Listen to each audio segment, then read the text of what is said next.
The Bible said, he that letteth will let until he be taken out of the way. 2 Thessalonians chapter number 2. God Almighty is going to let them go so far, but he's not going to go any further. The spirit world, folks, is not affected by the physical. Demons, all this other stuff, probably couldn't care less whether you've got matter or antimatter. It's a spirit being. But to fit into the great deception that's coming, and it's about here right now. I mean, a deception like this world has never known before. To fit into this great deception, they can sure draw these men in to make them think that because they have reached this certain point in their scientific analysis, that they're bringing in these spirit beings. It'll make true believers out of them, but it'll do more than make true believers out of them. NASA said just a few days ago, they said just a few days ago, that by the year 2020, that we will definitely come in contact with aliens, beings from another planet. Now we're talking about scientists. We're talking about Darwin's crowd. We're talking about the crowd that threw the Bible out and said it's old, archaic, anachronistic. It doesn't belong today. We're talking about that bunch. We're too smart for the Bible. We're scientists. Yet this crowd is saying that in just a few years that they're going to know that that they're going to come in contact with alien beings. I thought to myself, my. Do you boys, have you always known that you've got a certain date set? And what you think is an alien being is really a demon? Yeah. There are no aliens out there, folks. Forget that stuff, okay? There's nothing out there. You get into the third heaven, you get into the abode of God. There's nothing up there. All these UFOs, spacecraft, flying saucers, all this stuff, that's all demonic. It's real, but it's demonic. It's not real like we understand reality, but it's really real. It's demonic. I see a great deception beginning to develop.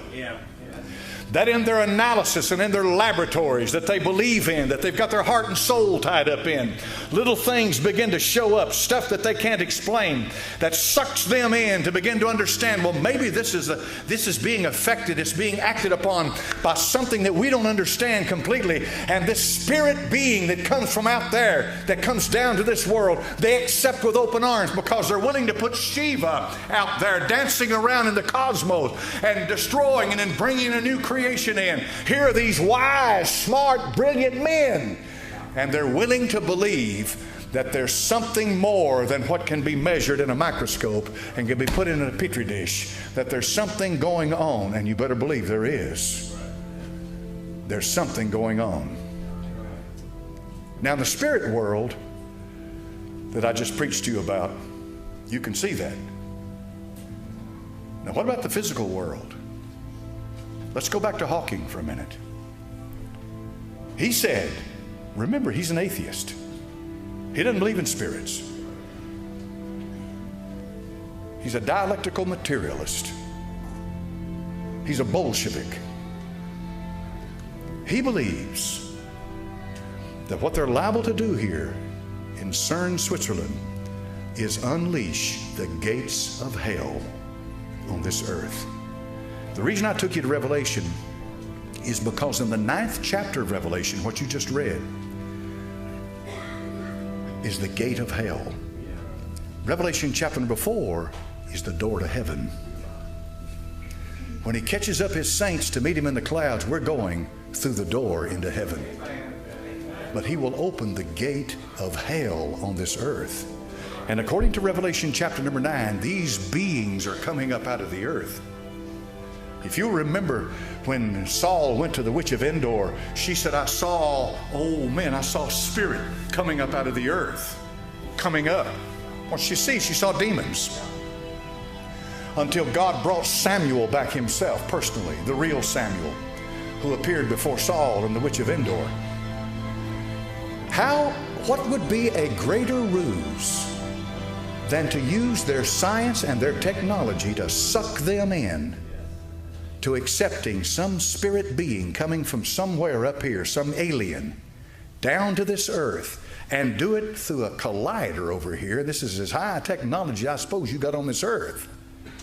And do it through that and bring it down upon this earth and bring it into people. Now here's one of the things about this. This antimatter is also called dark matter. And dark matter has energy attached to it. And the energy affects people. It affects them. And remember, when you produce antimatter, you got to contain it. Because if you don't contain it, you got to contain it. That's the biggest problem, containing it. Because if you don't contain it, it just goes wild. And they don't know what it's liable to do. Now, folks, go check me out. Go check me out. I want you to. Go check me out this afternoon and see what it says about antimatter. And it'll say, yes, you better contain it. Because you don't know what it's liable to do.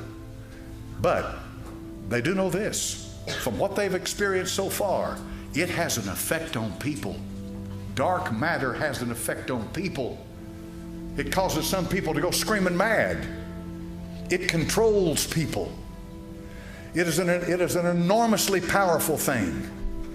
It's pulling something out of hell that you don't want any part to do with and turning it loose on mankind. Now, you know, I don't know that I've ever been in agreement with an atheist before, but I'm in agreement with this one. I and Mr. Hawking see it the same way. They better leave that stuff alone. Yeah.